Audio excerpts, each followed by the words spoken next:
Dan siapapun yang terlibat melindungi praktek judi online, dia mendapatkan dosa yang sangat besar, dan bahkan bisa jadi dosa jariah. Karena gara-gara dia, rantai itu nggak putus. Sehingga ini adalah sumber pendapatan pihak siapa, yang dengan itu dia lindungi judi online. Maka dia menanggung dosa semuanya.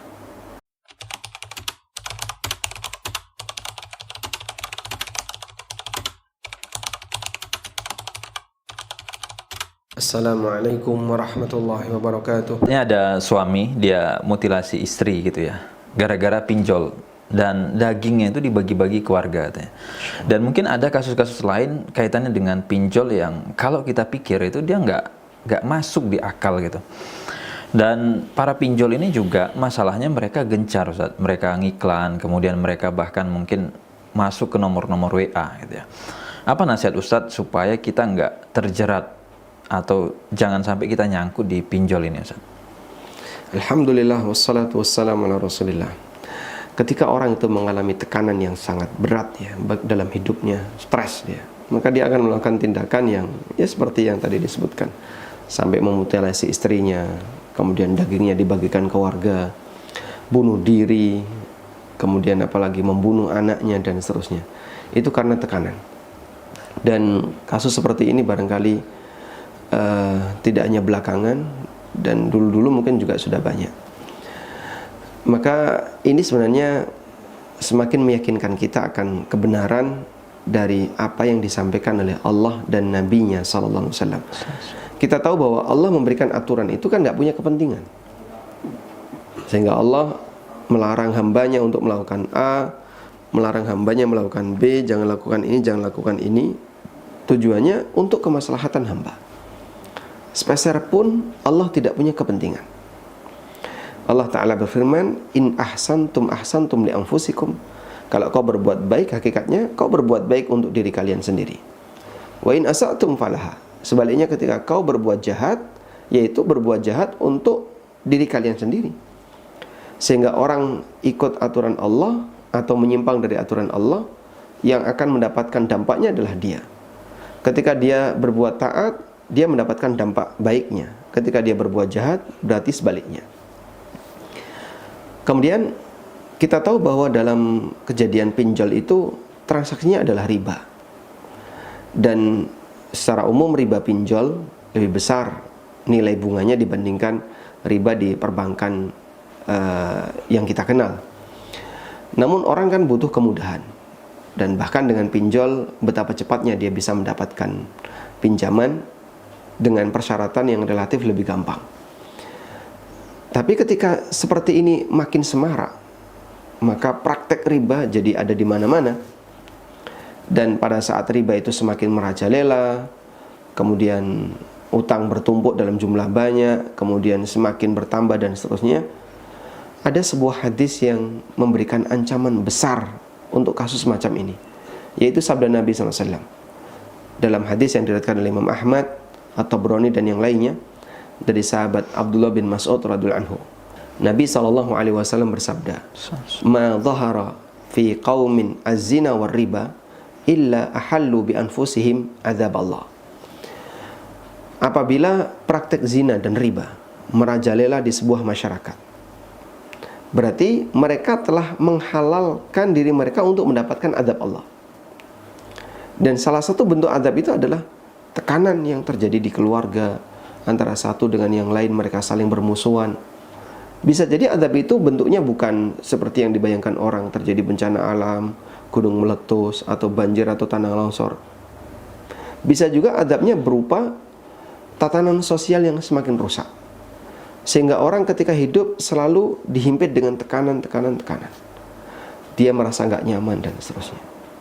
Ada banyak sekali cerita yang sampai ke saya tentang orang yang bunuh diri gara-gara pinjol, dengan aneka usia dan aneka jenis kelamin, yang itu menunjukkan bahwasanya betapa kehidupan mereka sangat tidak nyaman. Sampai pada titik bunuh diri itu kan bukan pertimbangan yang ringan ya. Pasti tentu saja pertimbangannya adalah dia sudah merasa tidak betah untuk hidup, tekanannya terlalu besar, sehingga dia lebih milih mengakhiri hidupnya daripada harus melanjutkan. Nah, Ustaz, itu tadi kan kalau misalkan mereka yang belum terlibat gitu ya, sebaiknya tidak masuk karena tadi pertimbangannya riba dan juga nggak enak gitu, dampaknya negatif. Dan gimana Ustaz untuk mereka yang sekarang kadung di tengah ini, kadung nyangkut, artinya sudah kadung pinjol dan yang lain, apa nasihat untuk mereka yang mungkin saat ini sedang menghadapi kesulitan-kesulitan atau mungkin tadi beban dan tekanan? Apa solusi yang mungkin bisa ditawarkan Ustaz? Tentu kalau kita mau ngasih uang kan nggak bisa Ustaz ya. Ada nggak Ustaz solusi lain yang kita bisa berikan kepada mereka yang saat ini terjerat atau punya utang pinjol? Baik, kalau tadi kita berbicara tentang aturan umum ya, yang ditetapkan oleh syariat dan resiko ketika orang itu melanggar. Berikutnya nasihat bagi mereka yang sudah terlanjur pinjol. Bagi yang sudah terlanjur, ya kami nasihatkan miliki komitmen besar untuk melunasi segera. Dan Anda sebenarnya hanya punya kewajiban untuk melunasi senilai pokoknya saja. Tidak ada kewajiban lebih dari itu. Andai kan Anda bisa menawar dengan baik bagaimana agar Anda hanya bisa membayar pokoknya saja, lakukan. Karena Anda tidak punya kewajiban untuk bayar bunga. Sehingga dalam hal ini ketika Anda punya komitmen, iringi dengan usaha, semoga lebih cepat selesai, dan tawakal kepada Allah. Semoga Allah Ta'ala meringankan beban Anda untuk segera menutupi utang. Sebagaimana ayat yang Allah janjikan, wa may yatawakkal 'alallah fa huwa hasbuh. Barang siapa yang bertawakal kepada Allah, Allah akan memberikan kecukupan baginya. Dan disebutkan dalam hadis yang sahih, Nabi SAW pernah bersabda, man akhadha amwalan nasi yuridu ada'aha addallahu anhu. Barang siapa yang mengambil harta dari orang lain secara legal dan dia punya komitmen untuk mengembalikannya, maka Allah akan bantu dia untuk mengembalikan. Jadi jangan sampai punya keinginan untuk ngemplang, punya keinginan untuk tidak melunasi. Ini nggak benar ya, keinginan yang berbahaya. Tapi Anda tetap harus melunasi, miliki komitmen, saya punya niat baik untuk melunasi.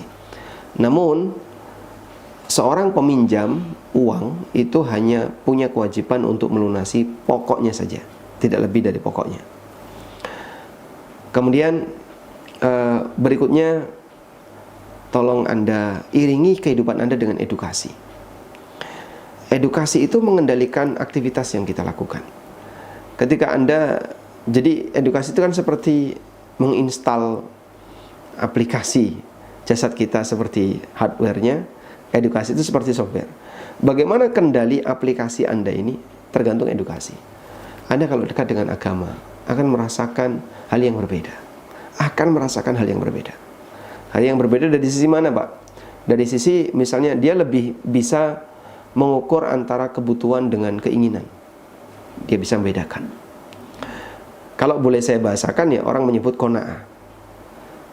Berpikir qanaah itu bagi orang yang jauh dari agama bingung dia. Konsep qanaah itu kayak gimana sih? Tapi kalau dia dekat dengan agama, dia bisa paham qanaah itu kayak gimana. Makanya tahap awal adalah edukasi. Kemudian tadi Anda sudah harus bisa membedakan mana kebutuhan, mana keinginan. Tidak semua keinginan adalah kebutuhan. Oleh karena itu, lakukan skala prioritas. Dalam hal ini tentu saja kebutuhan didahulukan. Dan ketika tidak mampu ya jangan terlalu mengejar keinginan. Kalau kemudian dituruti, duit seberapa pun tidak akan cukup untuk mengejar keinginan. Apalagi ketika keinginan itu didomplengi dengan gaya hidup. Setiap dia lihat misalnya iklan di marketplace atau apa, melihat seperti ada yang bagus, sementara dia nggak punya duit, pengen punya sepatu ini, pengen punya jam tangan seperti ini, dikejar. Akhirnya pinjam kanan, pinjam kiri. Kalau kayak gini jadinya mungkin dia akan menjadi korban selamanya. Dan hakikatnya adalah korban nafsu dia, keinginan dia yang tidak ada ujungnya. Nah. Baik Ustaz, kalau kita lihat lagi Ustaz ya, kalau kita lebarkan ini, pinjol ini sebenarnya dia ada mata rantai Ustaz. Kaitannya nanti mungkin orang karena pengen dapat apa tadi uang lebih cepat, akhirnya dia pinjol, kemudian diputar ke judi online Ustaz. udah modalnya pinjol, kemudian diputar ke judi. Nanti nyangkut ternyata nggak menang dia main judi. Muncul lagi kejahatan yang lain, akhirnya dia mencuri mungkin. Atau mungkin kejahatan yang lain, biaya pendidikannya nyangkut. Dan ini semacam apa ya, mata rantai yang kadang kalau di masyarakat itu nggak putus-putus. Kadang kita kasihan pemasukan dia pas-pasan yang harusnya untuk beli beras, akhirnya kepake untuk bayar pinjol, akhirnya kepake untuk nyangkut di judi online gitu. Nah, ini apa yang kita bisa lakukan Ustaz untuk memutus tadi ya, memutus mata rantai ini? Dan mungkin kan kita sebagai rakyat biasa gitu ya, atau mungkin barangkali saran untuk pemerintah atau mungkin mereka yang punya kewenangan untuk mengubah ini Ustaz. Karena kan kasihan kita melihat itu, bahkan mungkin akhirnya dia nggak bisa sekolah, nggak bisa pendidikan dan yang lain gara-gara ini nggak keputus Ustaz, muter terus gitu. Itu gimana Ustaz? Kita sepakat judi online itu adalah musuh bersama ya. Meskipun kami belum melihat ada kampanye yang dilakukan gencar-gencaran oleh pemerintah, baik daerah maupun pusat, yang memperjuangkan melawan judi online. Kalau melawan narkoba itu kan banyak ya kampanye ya. Misalnya anti narkoba, awas bahaya laten korupsi, awas bahaya demam berdarah, dan seterusnya. Sehingga ketika ada potensi-potensi berbahaya, pemerintah itu mengkampanyekan. Kita banyak sekali melihat baliho melawan rokok ilegal. Itu banyak sekali ya. Kalau saya berjalan ke arah timur, itu sering menjumpai melawan rokok ilegal. Dan itu contoh kampanye pemerintah terhadap sebuah pelanggaran sosial yang ada di masyarakat. Nah, kita belum tahu ini untuk judi online, kayaknya belum ada ya model kampanye kayak gitu. Misalnya waspada judi online musuh bersama, atau judi online melanggar undang-undang sekian, apabila ketangkap laporkan misalnya. Nah, kalau kemudian kita kampanyekan bersama, semoga nanti bisa menurunkan tensi, terutama pemerintah yang dia lebih punya power dalam hal ini dan lebih bisa mengendalikan. Kalaupun misalnya ini tidak dilakukan oleh pemerintah pusat, barangkali para pemegang wewenang di pemerintah daerah yang punya kesadaran dan keprihatinan terhadap nasib masyarakat yang sudah jadi korban judi online, mari kita kampanyekan bersama untuk memerangi judi online ini. Sebagaimana kita memerangi narkoba, sebagaimana kita memerangi korupsi, sebagaimana kita memerangi pelanggaran-pelanggaran sosial yang lain di masyarakat. Nah, dengan demikian semoga dengan berawal dari kampanye ini bisa nurunkan tensi. Artinya mereka pelakunya akan menyadari, saya kalau melakukan judi online berarti saya jadi musuh masyarakat. Ketika dia sudah berada di posisi saya jadi musuh masyarakat, paling tidak mereka akan lebih sembunyi-sembunyi dan seterusnya. Dan siapapun yang terlibat melindungi praktek judi online, dia mendapatkan dosa yang sangat besar dan bahkan bisa jadi dosa jariah. Karena gara-gara dia rantai itu nggak putus. Sehingga ini adalah sumber pendapatan pihak siapa, yang dengan itu dia lindungi judi online. Maka dia menanggung dosa semuanya.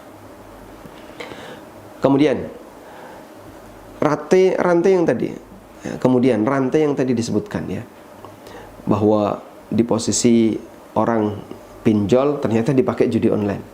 Berarti kan tidak ada pertimbangan kebutuhan aslinya. Kenapa dia pinjol untuk main judi? Apa pertimbangan kebutuhannya? Nggak ada.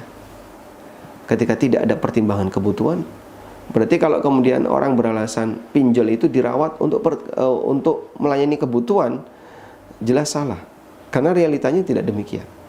Banyak orang pinjol hanya untuk judi online, dan hakikatnya itu sebenarnya belum pada tingkatan itu bukan kebutuhan ya. Jelas itu adalah pelanggaran. Atau untuk beli barang yang mewah yang belum sampai pada tingkatan kebutuhan.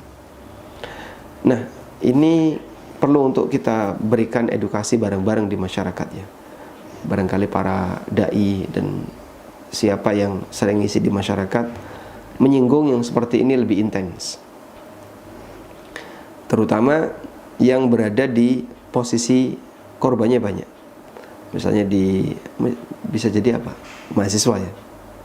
Atau siapa yang kira-kira berpotensi jadi korban. Kita kasih edukasi semacam ini.